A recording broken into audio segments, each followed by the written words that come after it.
Chelsea 5. Wow. Chelsea 5. Southampton 1. There's a spanking. That was a spanking, a whooshing. These man got put in a spliff. Yeah, man. Southampton got it rough, blood. They got it rough. And listen, they are the architects of their own downfall sometimes. They listen. When we went there, it was 3-2. It was a close game, but their own mistakes again, costing them.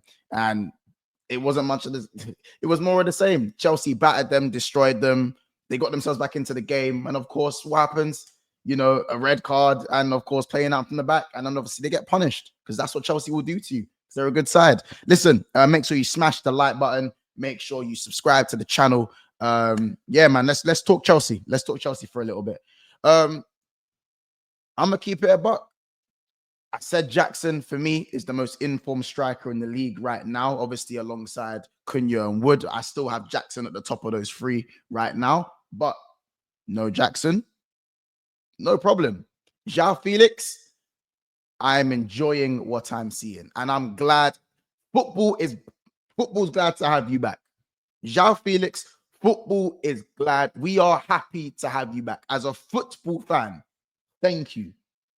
Thank you. This guy's got it, man. He's got it. It's just about playing him, nurturing, and, you know, catering to kind of where he needs to be played and his strengths. And, you know what I'm saying? And I feel like not a lot of teams are kind of able to do that. I didn't watch him a great load when he was playing abroad and he didn't kind of work out. But his first spell at Chelsea wasn't as bad as everyone said it was. And I think even when he come into the team, he's still got, like, he doesn't need 5-6 games to kick into gear even, really, in my opinion. I think he's that technically gifted that he kind of plays and you see the ability straight away. I remember the first time he played, the first time around when he joined Chelsea, someone zipped the ball into him, checked his shoulder first time, chopped it the other way, defender goes the other way, see you later, sent him for a ham roll. It was, bro, it was naughty, it was dirty, bro, it was mad. So that's what, like, I really...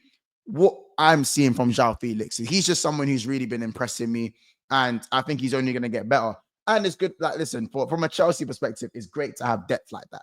You know what I'm saying? I think you look at what he's doing off the ball as well.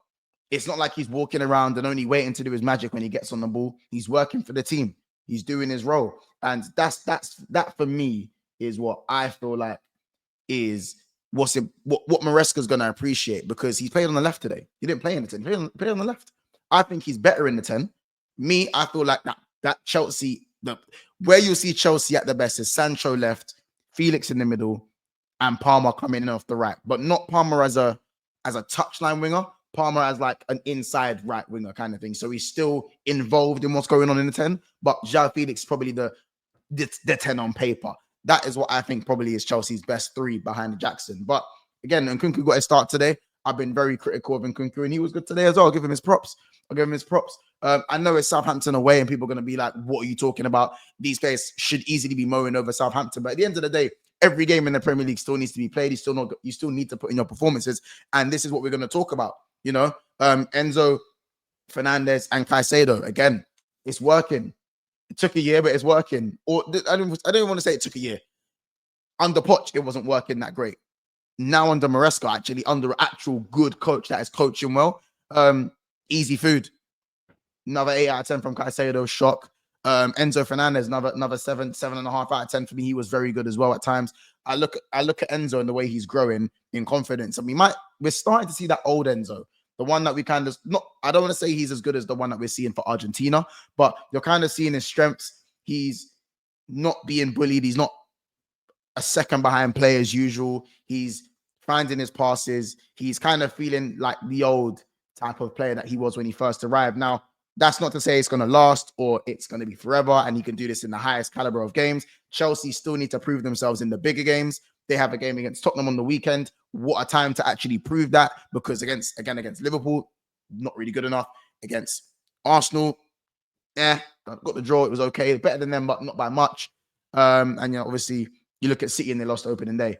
And against United, they weren't impressive against United either. So Tottenham is a perfect time. It's a perfect game to do that. And I feel like now is probably where you look at Chelsea and you go, are they in a title race? I think they are in a title race, in my opinion. I think they are.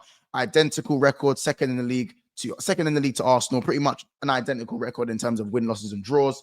And the way I see it, if you're able to bench Nunes and bring in some of these guys and still win a lot of these games, and you're still kind of playing the Conference League and whatnot. Yes, they've been knocked out of the Carabao Cup, but the season is looking very successful so far. And I feel like if Chelsea are in the title, if Arsenal are in the title race, then Chelsea have to be as well. And that doesn't mean I'm putting the pressure on them to say you must. It's nowhere near a you must. You're 6 weeks into your project. I'll take 6 years into his project. You know what I'm saying? So I feel like it's just a matter of how long they can stay there, ride the wave, see what you can add in January or in the summer, and then just go from there. Get back into the Champions League and go from there. I don't think this needs to be a whole. Now, don't get me wrong. Chelsea spent a lot of money, and it's about time. But at the same time, the money's kind of been spent in a way where it doesn't correlate to the pitch. And again, that's another conversation. I'm not gonna. That's another conversation. I don't want to go into that too much. But the bottom line is, we're talking about the football, and if we're talking about the football, I like what I'm seeing. Joao Felix is doing the madness. Cole Palmer gets his customary goal. Cole Palmer, for me, isn't even playing at the top of his game still. But it just doesn't matter. And that shows you how far Chelsea are going. Obviously, the back line was Disasi and Tosin, and obviously Gusto and Cucurella were there. And you look at that back line, and for me, it didn't fill me with confidence as a rival. I'm thinking, whoa, not against Southampton so much, but like that back line doesn't fill you with confidence. But Gusto gets an assist. Cucurella, obviously, he's been as consistent as ever. And you look at Tosin, who was good against he was decent against West Ham, was it? I believe. I might be wrong. Someone correct me in the comments if I'm wrong.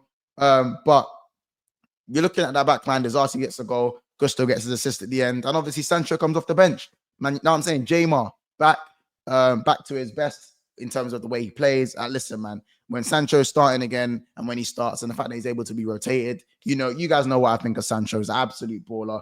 And of course, Sanchez being rested as well. So I think this was good rotation from Maresca. This was very good rotation. And listen, it's going to be very interesting to see what Chelsea do going forward. Tottenham's going to be a big game, as I said. If they go and get the 3 points against Spurs, interesting conversations have to be had. Interesting conversations. Will the objectives have to change? Listen, Chelsea fans, let me know in the comments.